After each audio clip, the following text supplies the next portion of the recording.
We had John Rocker on the Sam Hyde show. How was that? It was really cool. How was he? Did I tell you? I knew it. I didn't hear about it though. It was. He's funny.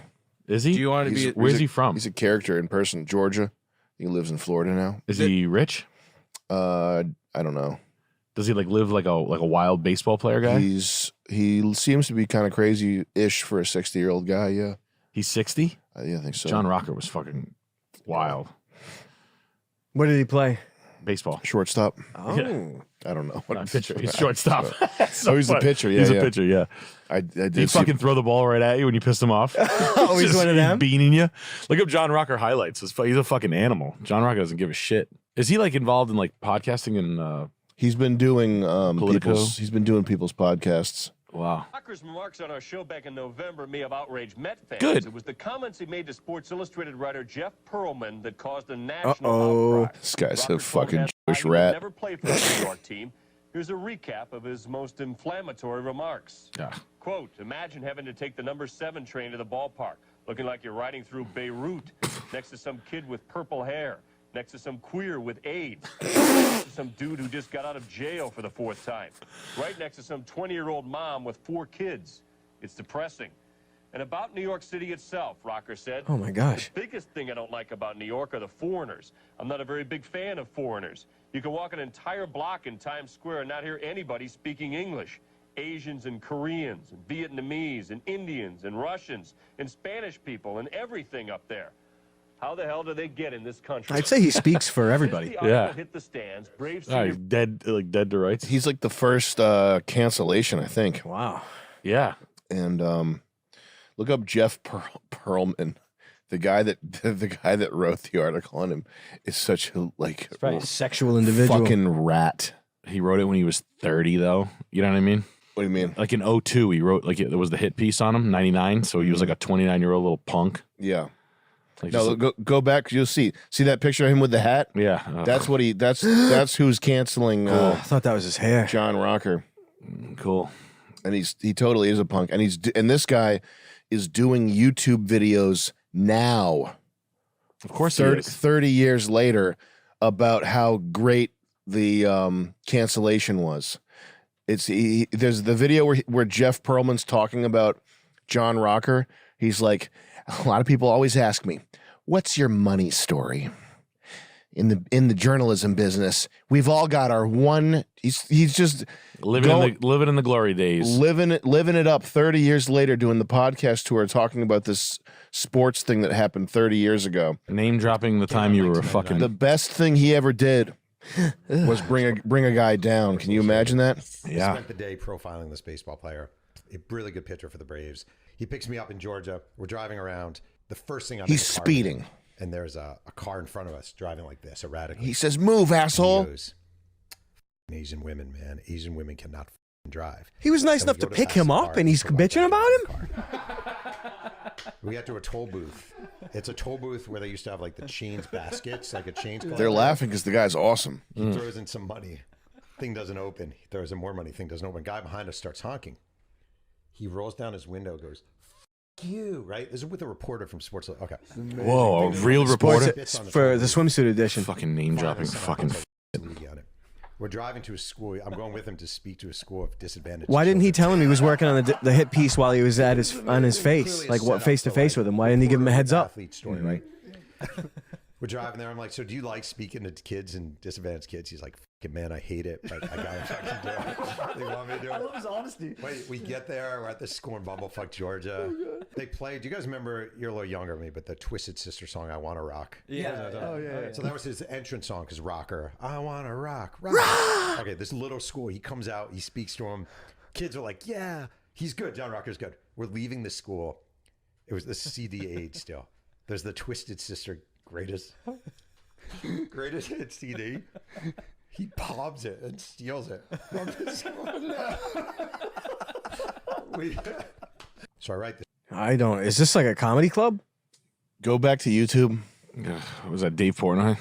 This guy. This is not such a huge story. It's just important. It is worthwhile to know what scum these guys are. Type Jeff Pearlman and go to his channel and look at his videos. That was JK back in the day. And by the way, when John Rocker was canceled, he's getting interviewed by Sports Illustrated, and his crimes are he's stealing a CD, which it's just a memento. It's just you go speak at a school, you take the CD. Scroll down here. The interview that changed my life forever, and the most he can get out of this is 100,000 views.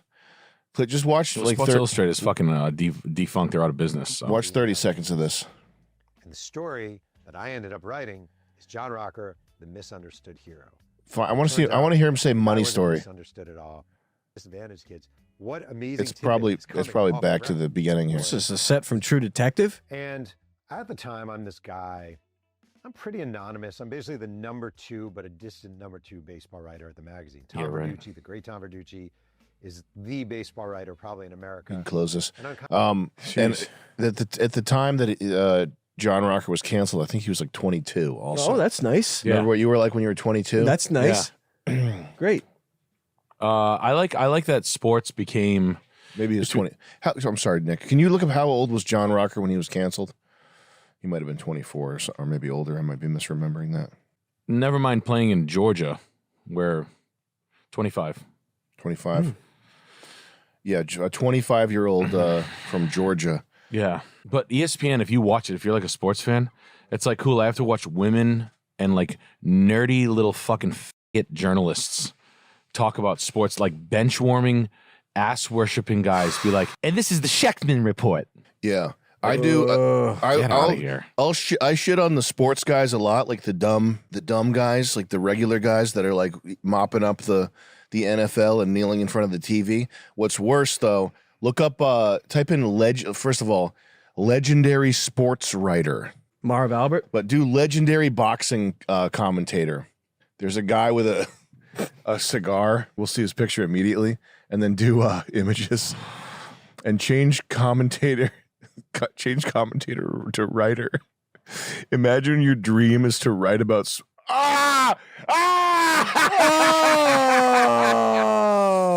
yeah, hell yeah. Screen. Fuck yeah. Bro. Yeah.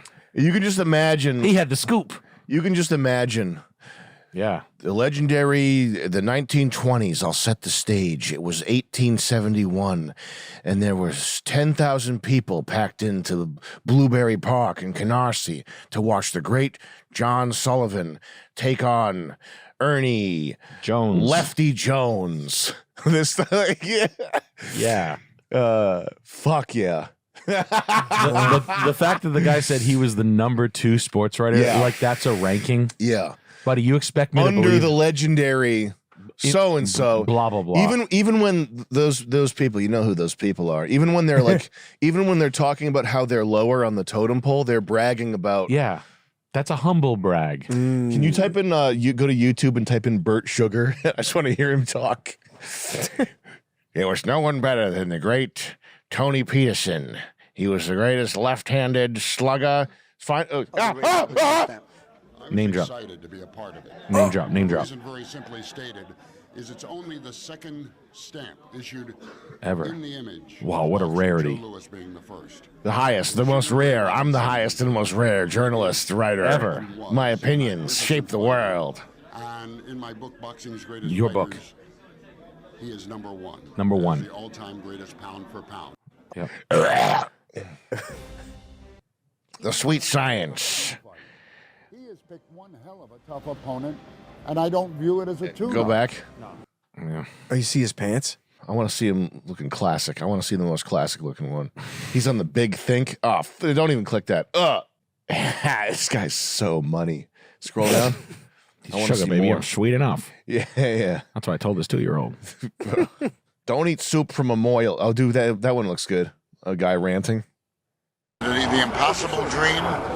Is it a wet dream? What kind of dream is it? Divx dreams. It could be a fight fan's dream. I love it because it has both things going for it. It has the experience of a De La Hoya and possibly the most, I think, recognized. And You can close the tab. That's a crazy video clip right there. The quality of that. It's like a 9/11 video. Holy shit, yeah. Yeah. It just beats behind him. Yeah. Hitting the building. Like the microphone's pointed directly at the airplane or whatever that is. Yeah. At a biplane, like an old timey. Old cameras just generate if you prop watch plane sounds. if you'd watch ESPN now, that's why I'm glad they have like McAfee guys that actually played the sport. Mm-hmm. You know what I mean? Like I like At least you know they're not gay. Yeah. Well, at least that gay. I'll take a CTE football. I don't think all football players have CTE. I think a lot of them have great careers, but watching a bunch of dorks, it is better to watch. Yeah, it is better players rather than and ESPN. The pencil necks that worshipped athletes and could never be athletes themselves. Yeah, I'd call it the Moneyball era of ESPN that literally took the stock down to zero because guys who play sports are like, what's this little fag talking about? Mm-hmm. And it's just like, I don't want to hear this guy talk or some bitch talk. Yeah. Like it'd be like, would women watch men talk about makeup? Mm-hmm. They would turn it off immediately. Like they watch fucking. They probably would. They're so fucking stupid.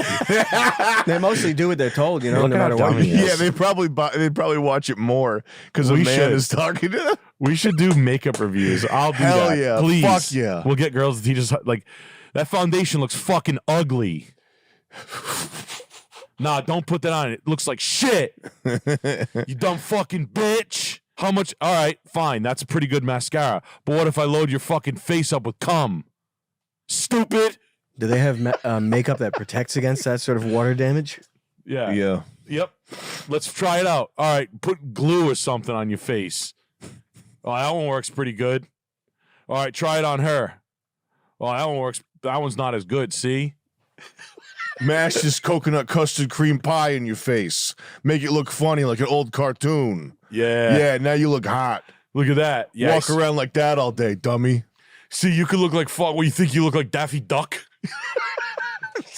There's so many mistakes in the commentating where they're like, oh, yeah, that's a. They don't know who players are and shit like that. Hold on. What, is there something? What's happening? I think Jake's picking. Who? Is there danger? No, there's no danger. Okay. Here on the mics. Let's we ever get the guns. Yeah. Strap up. Tech 9. But yeah, no, I don't know. ESPN went to shit. Now it's back because they're using players, or it's getting back because it's using sports. It's like watching me look at video games. You know, I like seeing bald black women doing commentary on the sports. It's really interesting, like skin bald. Yeah,